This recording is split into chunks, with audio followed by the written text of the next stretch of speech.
Panginoon, na haligid sa kanilang tahanan, sa kanilang mga pamilya, Panginoon, na hindi mabubuwal, Panginoon, kahit anong los o bagyo na dumating sa kanilang buhay, Panginoon, sapagkat Ikaw ay kasama nila, Panginoon. Huwag mo silang pagayaan, Ama, sa lahat ng dako ng kanilang patutunguhan, Panginoon, patutunguhan sila. Hallelujah, pagpalain at ingatan, Panginoon, at paspasan, Panginoon.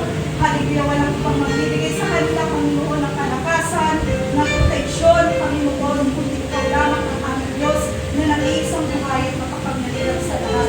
Higit kanino pa man, Panginoon, ang Ama ng aming simbahan, Panginoon, ng aming pastor. Patuloy mo siya, Panginoon, pagpalain, ingatan, sampun ang kanyang kabahayan, Panginoon, ang kanyang pamilya, Panginoon. Higit mo siya, Panginoon, gamitin, hallelujah, Lord, sa aming parang panambahan, maging sa kanyang pamilya, Panginoon. Higit mo siyang lalong palaguin, spiritually, physically, mentally, Panginoon, pagpalain mo ang aming pastor.